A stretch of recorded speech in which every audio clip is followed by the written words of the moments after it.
Welcome to Knowledge Book Radio with Marge Ptaszek. Marge was searching for the purpose of her life and the truth that would tie everything together to make sense of what was taught and what was happening on our planet, the fire that was creating all the smoke. Through many experiences, she was finally led to the knowledge book that provided all the answers. Marge is now talking about this gift to humanity on Knowledge Book Radio, so all can be united in peace, love, and harmony. This live call-in show at 1-800-930-2819 is amazing. So get ready to hear about the Knowledge Book. Here's your host, Marge Ptaszek.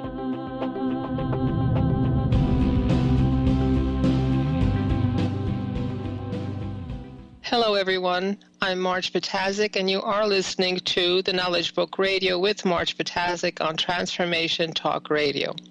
And as we've been doing for a while, for the next hour, we will continue our series of Omega Talks. And these are usually given at the end of the month, and this is part of the unification program of the Call to Friendship Association that is actually mentioned in the Knowledge Book in about 3 places, as far as I remember. Now, in these talks, what we are doing is connecting science and spirituality by discussing world knowledge and connecting it to the Omega Dimension. Now, the Omega Dimension, as you may know from either reading the Knowledge Book or listening to this program, is the 19th dimension, and this is a dimension that has been open to us through the Knowledge Book for the first time in this time period. And the world knowledge we're going to talk about today is our skin. But before we go on, just want to remind everyone that our website, the Knowledge Book website for the United States, is www.usa.theknowledgebook, all one word, .net. The Turkish World Brotherhood Union website is www.dkb-mevlana.org.tr. That's www.dkb-mevlana.org.tr. Of course, you can contact me by texting or calling at 973-787-7035. Again, 973-787-7035. And of course, you could also reach out through my email, which is mmjp99, Mary John Peter 99 @gmail.com. And the Call to Friendship website, the general website, is www.calltofriendship.org. Now, please do text me, call me, or email me with any kind of questions that you may have that comes about because of today's program or any other program that you may have listened to, this show or previous show. And of course, if there is a topic that you would like to have covered, either as a Omega Talk or another one of the radio programs, please do text me, call me, or email me. And of course, any kind of questions are very, very welcome. Okay, so let's start on skin. We all have it. Don't think much about it. We just carry it with us wherever we go. And the skin does its stuff without us thinking about it. And a lot of times us not caring about it because it's there and we take it mostly for granted. So when we actually think about body organs themselves, we think of the heart, we think of the brain, we think of the stomach, we think of the lungs. And these are all internal organs. This is something that is inside, encased in the skeletal structure, and it's inside the body. But, and even though it may seem a bit strange, we also have an external organ. And that turns out to be our largest organ. So adults have something that may be 8 pounds, or 3.6 kilograms, and the square footage is 22 square feet or 2 square meters. So this is quite heavy and quite extensive when you think about 22 square feet. So this is a fleshy covering, and it does a lot more than make us look presentable. In fact, without it, we literally evaporate. So of course the skin covers our arms and legs and torso and everything, and it shields us from outside forces. So What does the skin do? It acts as a waterproof insulating shield. It guards the body against extremes of temperature, damaging sunlight, and harmful chemicals. It also exudes, it also gives off antibacterial substances that prevent infection and make vitamin D for converting calcium into healthy bones. So even though we may think we may be doing ourselves a big favor by using antibacterial soaps, we may actually be harming ourselves because we may be getting rid of all that good bacteria that we have on our skin that helps us. Now, skin, of course, when we think of and we go on the road and we see, the cell towers or communication towers with all those sensors hanging out, our skin is actually one huge sensor that's packed with nerves for keeping the brain in touch with the outside world. And this, all it does for the protection, the keeping our insides in and the outsides out, the temperature regulation, everything, it does this by being flexible. So it's not like a suit of armor that is unmovable and unwieldy. Our skin is very flexible. That gives us free movement, and therefore it proves itself as an amazingly versatile organ. So where most of our organs, like the heart, like the lungs, like the stomach, have a particular function and are limited to that function, in other words, the brain cannot do the heart's work and the heart cannot do the brain's work, the skin basically is versatile in doing many functions at once. So what the skin is composed of? Well, number one, it's got 3 layers. The outside is the epidermis, and that's the outermost layer of skin. And this is a waterproof barrier that creates our skin tone. Then the layer below that is the dermis. It's beneath the epidermis, and it contains tough connective tissue, hair follicles, and sweat glands. And then the lowest layer of skin, this is the deeper subcutaneous tissue, or otherwise known as hypodermis. That is made up of fat and connective tissue. So we've got 3 layers, basically. So let's go a little bit deeper into each one of these layers. The epidermis, or the outermost layer, this actually consists of many cells called keratinocytes. And this is made from a very tough protein called keratin. And this is the same material that's in our nails, in our hair, the outside casing of the armadillo, the outside casing of a turtle or a tortoise. This is all made from keratin, and so is our outermost layer of skin. Now, this forms several layers that constantly grow outwards as the exterior cells die and flake off. So it takes about 4 weeks for newly created cells to work their way up to the surface. Now, this layer of dead skin is known as the horny layer. And how thick this horny layer is actually changes depending on where in the body it is. And the soles of our feet are more than 10 times thicker than the skin layer of the dead tissue around our eyes. And the actual epidermis also has specific cells called the Langerhans cells, which actually lets our immune system know that there are viruses and other infectious agents about. So it's also an alarm system, like a fire alarm or a carbon dioxide alarm that we have that alerts dangerous conditions as far as infections are concerned. Then the second layer, of course, the outer layer, the epidermis, they also have other functions as well. It's also called a melanocyte. These are cells that produce and store a black pigment called melanin. Now, when we get a sunburn and we're out in the sun, more melanin is produced, and therefore our skin gets darker. And this darker layer of skin then protects the skin from the sun's harmful UV rays, ultraviolet rays. So then we also have lymphocytes and Langerhans cells, and these have a job in fighting germs by grabbing the germs on our skin and taking them to the nearest lymph node to eliminate them from the body so that it will not cause sickness in the body. Then, of course, there is also something called Merkel cells. And these are very special nerve cells in the skin that allow us to sense pressure. Now, of course, especially our fingers are very, very sensitive to any kind of touch and any kind of pressure. Now, the second layer, or the dermis, is very tough, and it's got elastic collagen and elastin fibers that makes the skin very strong and robust, but at the same time allowing it to be flexible.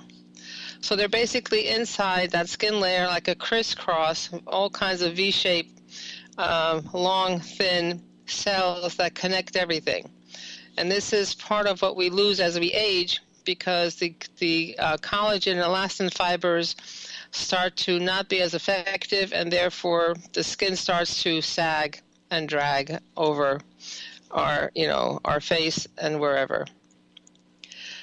In the place where skin is stretched a lot, and the skin can stretch, let's say if a woman is pregnant, and of course the belly grows, or we grow new muscles, sometimes the dermis might tear, and then what shows up on our skin are stretch marks. Now, of course, the dermis contains a network of nerve fibers and receptors that perceive touch, temperature, and pain, and relay them directly to the brain. Actually relaying them to the brain. Now,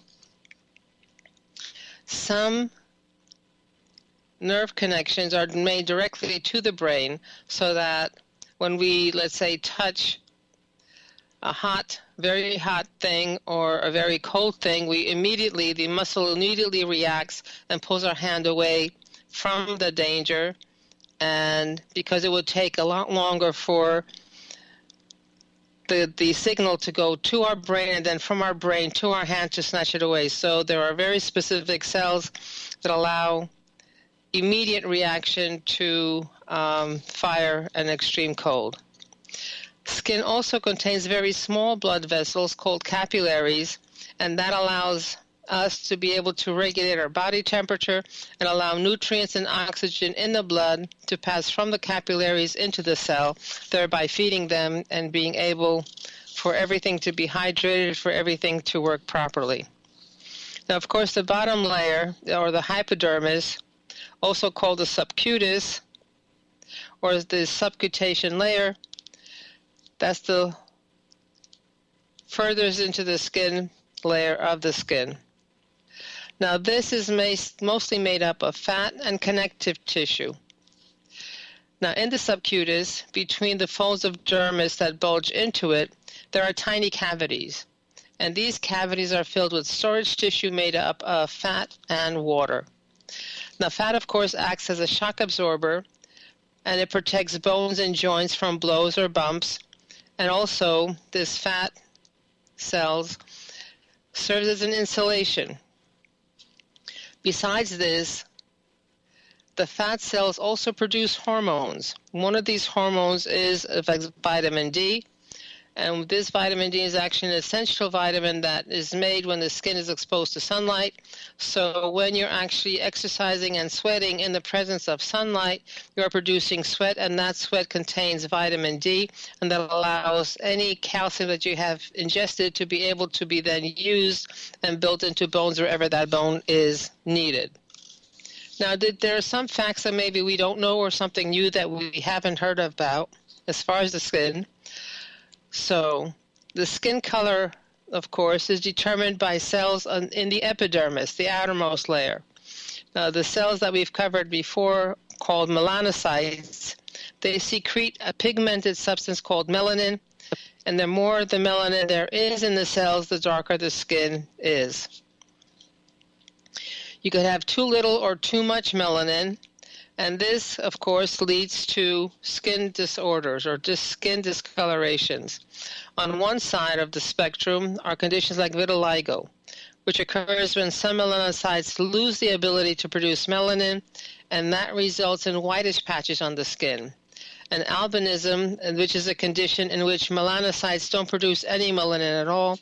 So these are people who are called albinos, and they have no pigment in their skin at all, and therefore they also don't have any protection against the sun.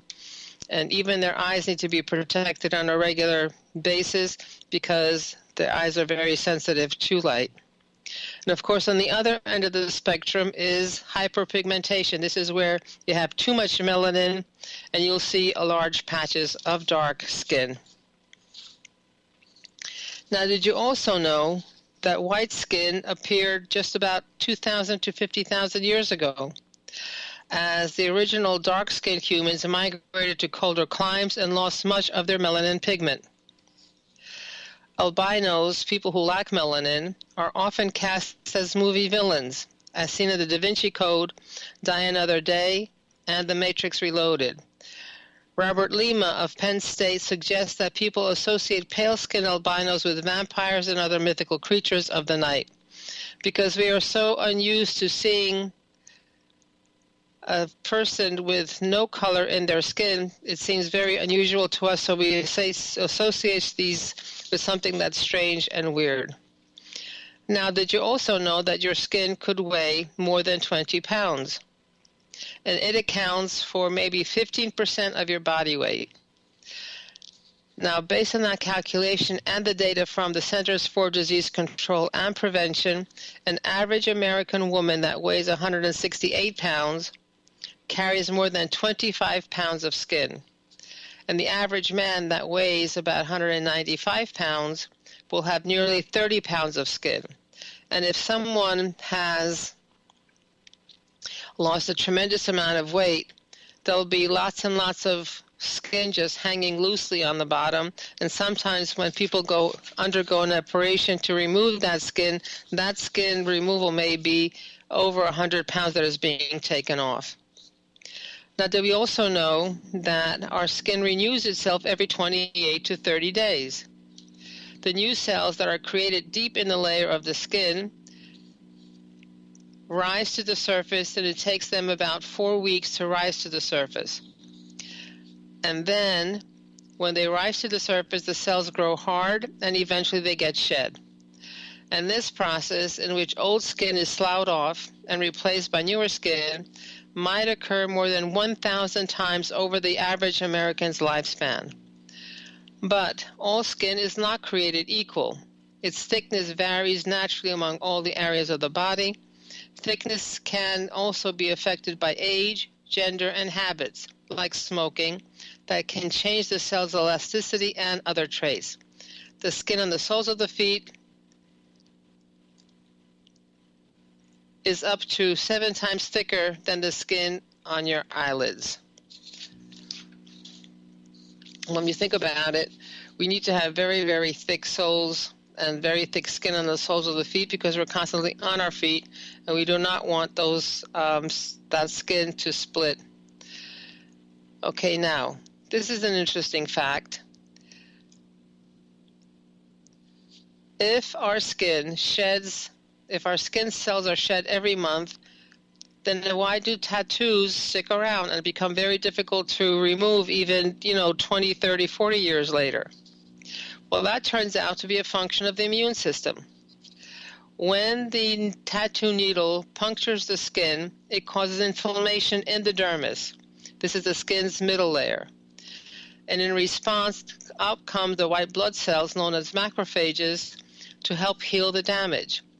What the macrophages do is eat the dye, and when one macrophage dies, it passes that pigment onto newer macrophages, and therefore the pigment is essentially transferred from one cell to another, which means the tattoo becomes permanent. Any pigment that is not eaten up by the macrophages is soaked up by the fibroblasts, which are longer-lasting skin cells and don't regenerate as often. Now, to get rid of a tattoo, you need to have a very specifically designed laser to remove that tattoo, and that laser needs to be strong enough to kill off the macrophages and fibroblasts that hold the dye. So it's our immune system that allows us to have tattoos, and of course right now the tattoos are very popular. If you want to get rid of them, you need to have a laser that's very powerful to be able to kill the macrophages. This is despite the fact that we slough off our dead skin cells on a daily basis. Now, also, did you know that our skin is host to billions of creatures? What our skin does is has become a host to a microbiome that can contain more than 1,000 types of bacteria, along with other microbes, viruses, and pathogens. So we have tiny ecosystems on our skin, and these are mostly friendly bacteria that work in connection with our bodies for many beneficial purposes, including wound healing, reducing skin inflammation, and assisting the immune system to help fight infection. Now, previously it was thought that these bacteria, this microbiome, they thought that these organisms outnumber our own body cells 10 to 1. But right now, the current research says that the ratio between our cells and the microbiome is about 1 to 1. So you have one bacteria for every skin cell. Interestingly enough, each one of us has our own very particular, unique microbiome. No one's not, in other words, my microbiome is my own. Somebody else's is their own, and they're both unique to, and it's unique to that individual. Now, it turns out where before we had many different types of means of identifying people. Previously, of course, they had the measurements of the skull, and the proportion between the different parts of the skulls was used for identification. Then everybody is, of course, aware of the fingerprints being as a form of identification, that everyone has fingerprints and that is individually unique to themselves. Now it turns out that they're beginning to think that using a person's microbiome is another method to replace fingerprints for identification, since that microbiome, that collection of pathogens, microbes, viruses, and bacteria are unique to each individual. And here's another interesting fact. Ancient Egyptians put salt and other foods in their wounds. When you injure or break the skin's dermis, the layer below the epidermis, it can then expose the inner tissues to pathogens. Now, what the Egyptians used to prevent infections from going deeper into the skin and therefore into the body or fat or muscle, ancient Egyptians cared for the topical wounds with salt. Yes, talking about rubbing salt into the wound, that's exactly what they did. They also put fresh meat on the wounds, moldy bread, and onions. Now, while this may seem like, what are they doing, and very unsanitary things to put on a cut, what they found in modern research is that there was actually some method to their madness that actually worked. When they put meat on a cut, on some wound, the meat has a high iron content, and therefore it allowed the blood to coagulate, to form scabs. And that they put meat on the first day of a wound, meaning when the first day of the wound, when it was still fresh and likely to bleed, they put meat on it first to allow it to coagulate. And according to a 2016 paper in the Journal of German Society of Dermatology, they found that this meat, which is with higher iron content, was tested, and they found that it worked. Now, when they're considering salt and onions, both of these materials are astringent, and that also can stop a blood flow. When we think about moldy bread, well, this may be the original use of penicillin, the early form of penicillin. And again, moldy bread has an antibacterial property. And skin wounds, once they've been treated first with meat or salt or onions, in order to seal the wound so nothing escapes from it, they would then put oils, fats, and honey and plant fibers on top of the wound to protect it. Now, when we think of our own individual microbiome, and that part of that microbiome actually helps to protect us from pathogens and germs, when we use antibacterial soap, as I mentioned earlier, we may be doing ourselves more harm than good, because we may be getting rid of very good bacteria, very good viruses that are actually helping us to maintain our health. Now, when one of the functions of the skin is to keep our fluids in, meaning keeping the water that we have on the outside to the outside and keeping our blood and whatever fluids we have in our systems on the inside. And what our skin looks like is basically a brick and mortar pattern. So if you see a wall of brick, that's kind of how our cells are put together. Our skin is put together. So the bricks themselves are the cells, and the mortar is the lipids, the fatty acids, and other sticky proteins that form a watertight layer. Any holes in the skin where moisture can escape makes the skin more susceptible to damage, leading to dryness, cracking, and inflammation. Now, this is where people who have suffered burns often have fluid balance problems and can easily get infections. There are three kinds of burns in terms of they have superficial, first-degree burn, partial thickness, second-degree burn, and full thickness, third-degree burn. So in the first-degree burn, the skin becomes red. It does not have any holes in it, so it's still okay. But in the partial thickness or the second-degree burn, there is some erosion of the epidermis, the outer layer of the skin. And in the third-degree burn, this is where the skin is completely eroded and burned off, which means it's completely exposed. The part that the skin had covered is completely exposed to the outside. So when we have, in this condition of the third-degree burn, we have fluids that are coming out of the burned skin. And this is actually very, very dangerous because fluid loss can cause you to have to for the heart to stop beating. And this is wherein you have a cut to an artery. You can very quickly bleed out, and therefore the heart can stop functioning because it does not have anything to pump anymore.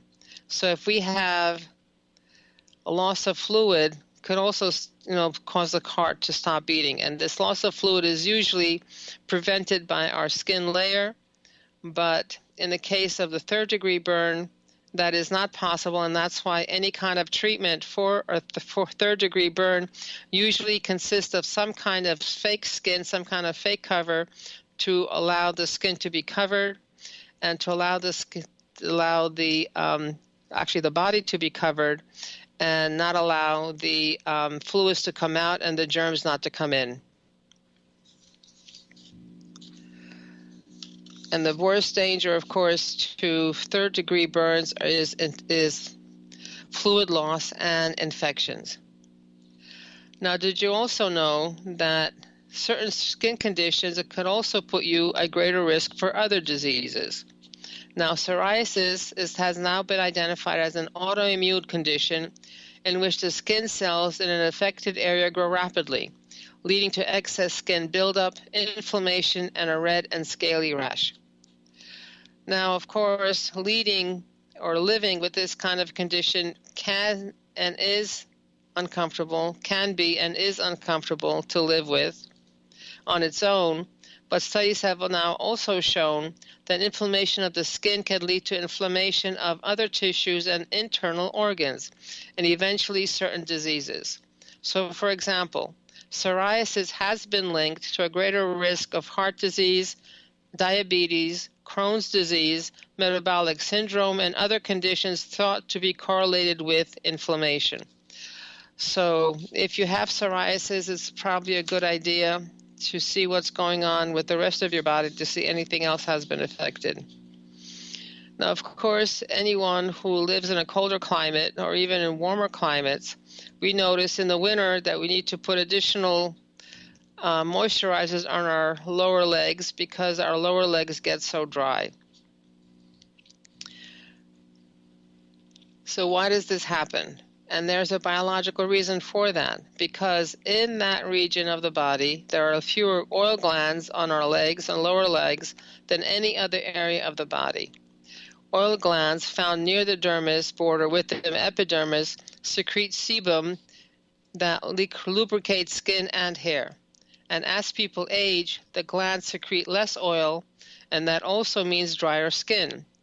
And in the winter, when we have lower humidity, and when we spend a lot more time in heated rooms, that allows our skin to dry out even more. So, of course, the best way to deal with this is to use more moisturizer and install a humidifier if you're living in heated rooms. Now, there's also another condition where, and that's a function of our sweat glands. Eccrine glands are found all over the body. These are glands that emit sweat directly through pores in the epidermis. Epicrine glands release sweat along hair follicles, so it's no surprise that these glands are concentrated in the hairiest parts of the body, the head, the armpit, and the groin. Both types help regulate body temperature. In hot conditions, the glands release water and fatty acids to cool the skin.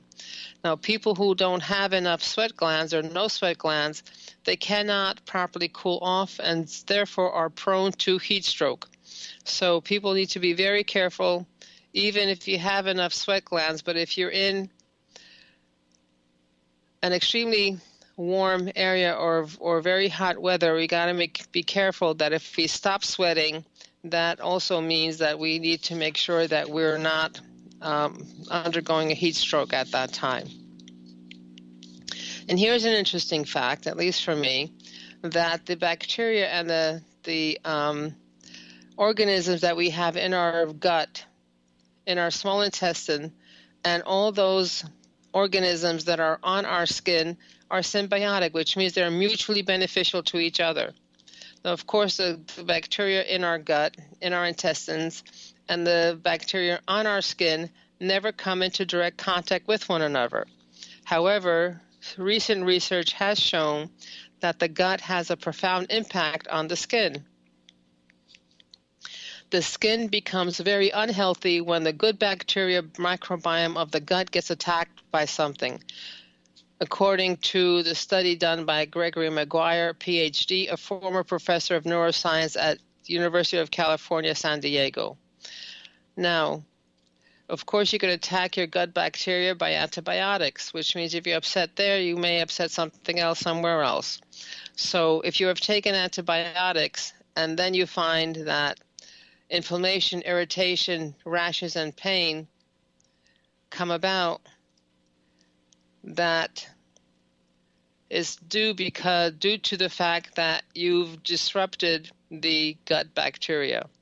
So, and the good bacteria that you had on your skin therefore was affected by less of the good bacteria that you needed in your gut, and therefore what the skin usually protects you against, which is inflammation, rashes, and pain, got cut down. So there was a paper that was published in 2017 in the Archives of Dermatological Research. The same gentleman, Maguire, writes that normal gut bacteria can calm the body's response to stress. A reduction in the release of the stress hormone cortisol also reduces the chance of a skin irritation, all thanks to microbiomes in your intestines. So now, even though we're talking about skin, it turns out that our gut bacteria are now becoming more and more seen to be more and more important to overall health, including a healthy skin and healthy body. So there's another interesting fact. Skin cancer, as we may know, is an abnormal growth of skin cells. Now, the most common type of skin cancer is basal cell carcinoma. More than 4 million cases are diagnosed in the U.S. each year, according to the Skin Cancer Foundation. Now, this type of cancer is colored pink or has a slight pearly white color to it, and usually appears on sun-exposed areas of the face, ears, or neck, according to the Mayo Clinic. It rarely spreads to other parts of the body, but it can become very problematic if it is not treated. The second most common type is squamous cell carcinoma, and this now may appear as a pink or white bump, a rough scaly patch, or a sore that won't heal. The most serious skin cancer is melanoma, which looks like a dark, changing, bleeding skin spot. This cancer begins in the skin's pigment-producing cells, and although it is the rarest form of skin cancer, it actually causes most of the skin cancer cells. Now, so what does the knowledge book say about cancer? In fascicle 12, page 171, the knowledge book states, quote, "The cause of this illness is stress. In the moment of stress, the secretion glands in your body impair your cell phenomenon. You cannot be aware of the change taking place there. 4. When cells cannot continue to do their actual mission due to atomic division, they call for assistance from each other in order to perpetuate their lives. From then on, those cells are a different kind of living being. They do not belong to you. From then on, they live symbiotically in your medium. However, since the toxins they discharge impair the electrical balance of your body, this leads to the phenomenon you call death. In fact, when your electrolyte balance is upset, this situation diminishes your residual power, resistance power, causing death." Again, fascicle 12, page 171-72 continues, quote, "The cure is spiritual strength." So if you have cancer, the most important thing to have is spiritual strength. It can be explained as follows. What you call morale reinforces your inner potential power, and this reinforces your inner balance. In fact, this is not a terrible illness, but the secretion of fear weakens the cells. It divides and impairs the tissues. In such a situation, focus your inner potential power on a thought and influence that area. In people who constantly take minerals, cancer is not seen. Iron, copper, chromium have the cobalt effect on the physical body. Mineral springs are the best method. Potassium, iron, copper, chromium must be taken without fail. Eat green vegetables in raw poultice form. Do physical exercise. Lack of physical activity is most detrimental. So what we see is that, number one, stress is a cause of cancer, and that physical strength is the cure of cancer. Now, to continue what the knowledge book states and gives as a health guide. In fascicle 5, page 69, it states, "Do not eat unnecessary food. Do not waste your energies unnecessarily. Take the mineral salts without fail. The less you eat meat, the more vigorous you will feel. Obtain your proteins from seafood and milk products. Most of all, prefer apple among fruits. During this period, you will need plenty of oxygen. Do not ever neglect your physical exercise and your daily walks. Eat food rich in potassium to alleviate the stress in your nervous system." So how do we get physical strength? How is it that we are able to combat and cure cancer? And the knowledge book explains in fascicle 52, page 888, in this way, quote, "The secret of the universe is the secret of the pyramids, and each human is a natural pyramid. Each human has special magnetic fields peculiar to himself, herself. The entire physical body is constituted of triangles of a unified field. Every human is a flower. That is, she, he is composed of a center point and 6 petals. These petals are connected to your brain coat. Besides this, each cell of yours sends vibrations through its channels to your surroundings from the electromagnetic medium of the body. The 7 prismatic triangles of a healthy human should give out equal energy vibrations. A human is healthy in proportion with his/her goodwill, but goodwill should be in your nucleic essence, not in appearance." So in other words, our magnetic field needs to be strong, and our magnetic field needs to be balanced, and in this way we promote our health. And how do we promote our health? Through our good wishes and our goodwill and acceptance. Because anything other than that will produce stress, and therefore sickness and disease.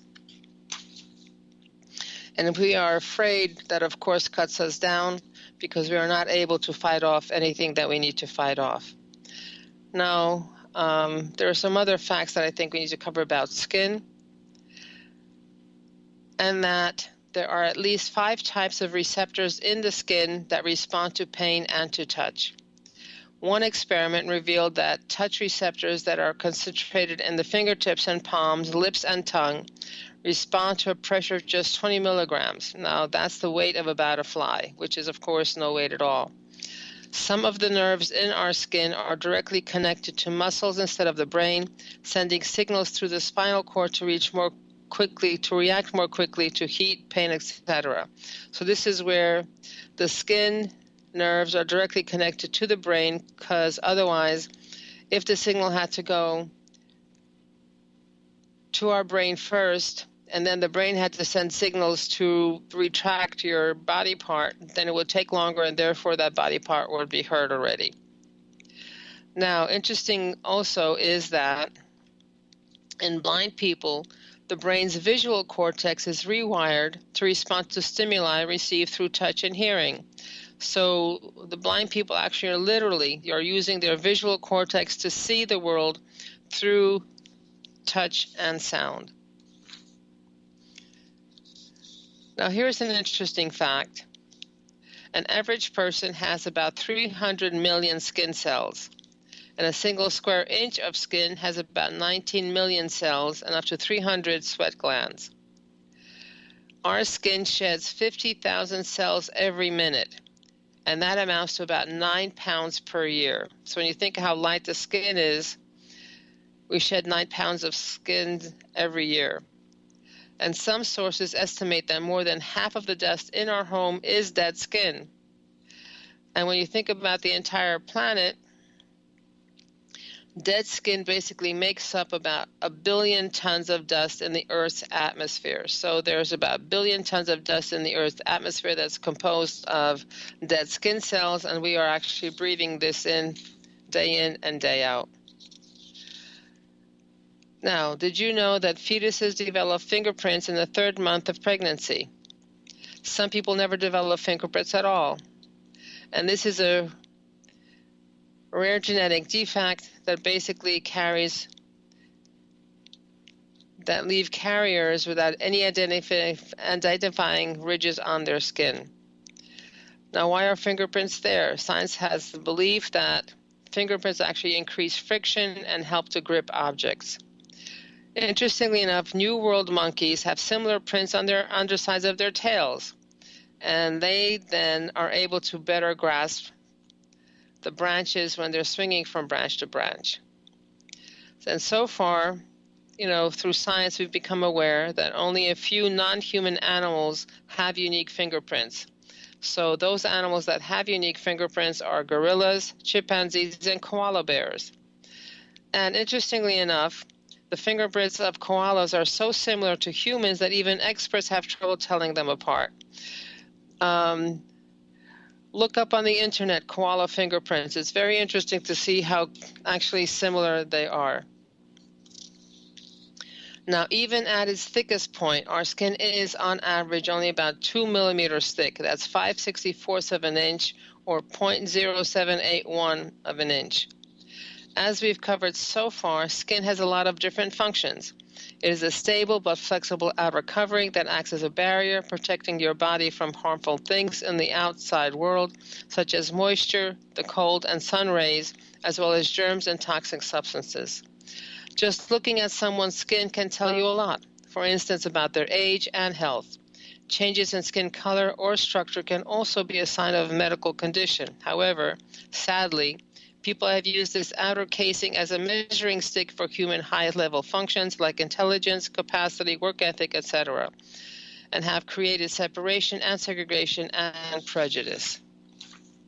Did you know that the earliest recorded interactions between people of different skin color in ancient Egypt between 4,000 and 7,000 years ago, we see a history of felicitous trading interactions between people along the Nile, darkly pigmented and lightly pigmented people trading with one another and having mutual respect for each other's cultures.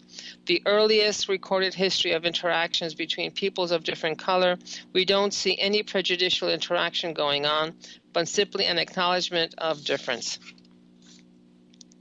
Did you also know that what we see in Greek and Roman society is that slaves came in all colors? They didn't share the Greek and Roman culture, so they were considered to be barbaric and culturally inferior. Basically, as long as you're part of our community, as long as you're part of whatever we consider to be our civilization, anyone outside that civilization was considered to be barbaric and inferior. In Rome, slaves were taken in huge numbers from Eastern Europe to man the agricultural plantations and the mines of the Roman Empire. Slavery was not just for darkly pigmented people. People from Africa were taken as slaves fairly late in the game. So how did this happen? There were some influential thinkers who played up racial differences. Linnaeus, the 18th century scientist who developed modern taxonomy, separated people into 4 human races and attributed various temperaments to each. The philosopher Kant wrote about the different races of humanity and claimed that white Europeans were the most talented race. These people helped lay the foundations for the modern world. Linnaeus was read by Kant, and those who read Kant were tremendously influenced by him, including Thomas Jefferson and other thinkers important in the formation of the U.S. Now, the Knowledge Book, of course, emphasizes that we are all brothers, sisters, that we all share the same genes as children of the Creator. The only differences among us are those created by our different evolution, consciousness, and energy levels. We all contain that spark of the totality, that mode of consciousness, that essence heart that connects us to everything and everyone. In Fascicle 7, page 102, quote, if you can embrace even your enemy with love, if you can think of sharing your food even when you are hungry, if you can ask forgiveness even from the soil that you trampled, then you solve the cipher of Mevlana. And of course, the cipher of Mevlana is come, come, come. And that is the measuring stick that is used for us and to see how we have evolved until now. And to conclude, just as 300,000 skin cells unify to become one large organ, accomplishing the task of protection, humans will also evolve to unify and comply with the law of acceptance. And through the light photon cyclone technique and combined with our evolution on the path of the Knowledge Book, we will be encased in a magnetic skin, a balanced magnetic field leading to health that will only allow beneficial energies and frequencies and will block any forces that are harmful to us, and we will gradually and safely become genuine humans. Now it's time for a short break. I'm sorry. We're running out of time, so it's time for a short break. And just want to remind you that you've been listening to the Knowledge Book Radio with Marge Ptaszek, and to remind everyone that the U.S. Knowledge Book website is www.usa.theknowledgebook.net. Telephone number is 973-787-7035. And, of course, my email is mmjp99@gmail.com. Mary John Peter 99@gmail.com. Stay tuned. We will be right back. Thank you.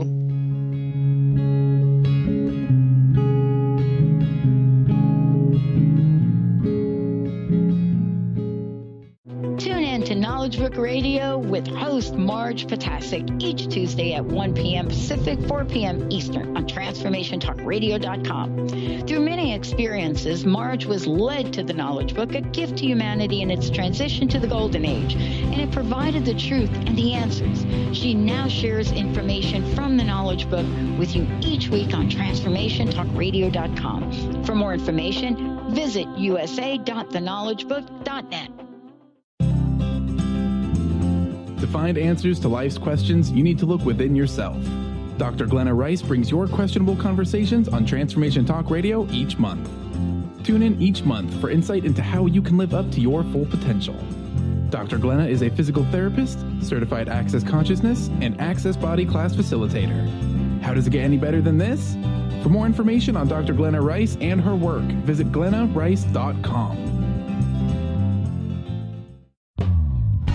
Angels and animals are always working for and around us. Darcy Pariso knew from an early age she felt this incredible presence that was confirmed for her in a Reiki Level 1 course.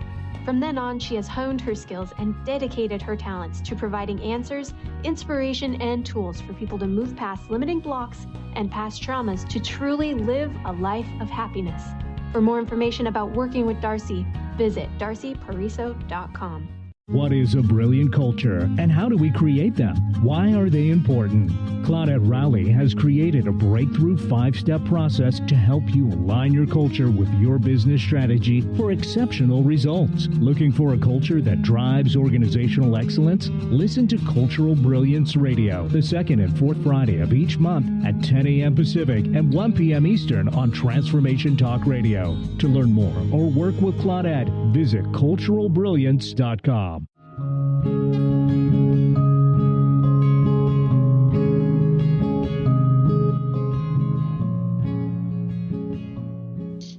And we're back on Knowledge Book Radio with Marge Ptaszek on Transformation Talk Radio.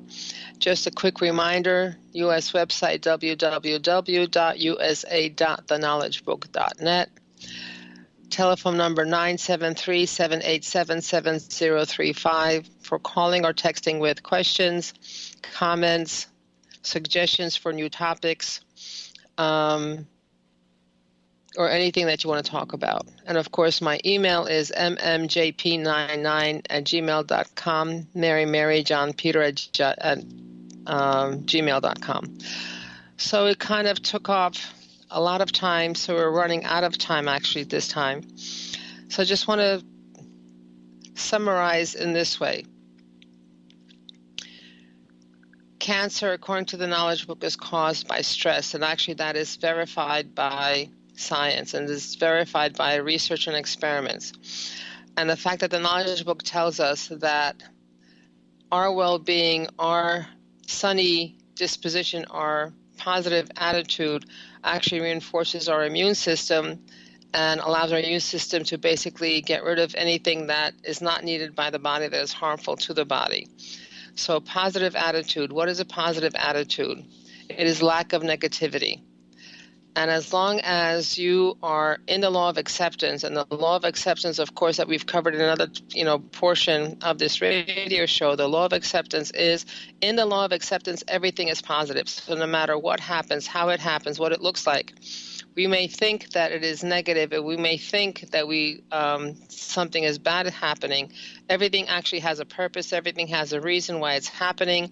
So everything is positive. As long as we have that outlook that everything is positive and everything is good and winding up to be good, then we will have lack of negativity and lack of stress. And of course, if we overcome our fear, then because we have learned the truth, because we know what's going on around us, we will not have fear, and therefore that fear will not cause these secretions in our body to weaken our immune system, to weaken our bodies.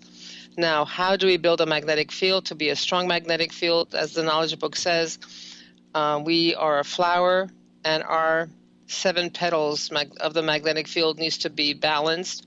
That is done through reading, that is done through writing, that is done through the light photon cyclone technique of the Knowledge Book.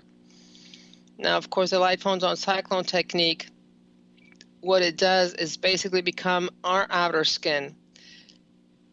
Our magnetic field is our magnetic skin. And just like our skin protects us from all kinds of harm, keeps everything that's supposed to be in, and everything that's supposed to be out. The magnetic field of the Knowledge Book does the same thing. It keeps all our good energies inside and protects us from any kind of energy, any kind of anything that can come at us on the energetic level from harm. So, and we've got 1 minute left, so I need to be able to close. And so please do remember that there is a focal point in New York City. Please come and visit. The hours and the time is designated on the website. Please call to check what the time is. I think it's at 7 o'clock, but I'm not sure at this point. We still do give out the 3 chapters free. And We are responsible for ourselves. We have tools in our hands, and humanity's verdict has been handed into humanity's hands. Therefore, we are holding our own ropes in our hands. And those ropes, we either will be able to hang ourselves or we'll be able to save ourselves with those ropes. And as the Knowledge Book states, and Mrs. Chirac frequently reminds us, you are the ones who will save the world. You are the peace missionaries who are building the magnetic field of the Knowledge Book in the United States and in the world. Thank you and good night. You've been listening to Knowledge Book Radio with Marge Ptaszek. Marge was led to the Knowledge Book, a gift to humanity, and its time of transition to the Golden Age that provided the truth and energies and frequencies. Now, she shares information from and answers questions about the Knowledge Book with you each Tuesday at 1 p.m. Pacific, 4 p.m. Eastern on TransformationTalkRadio.com. For more information, visit Marge at usa.theknowledgebook.net.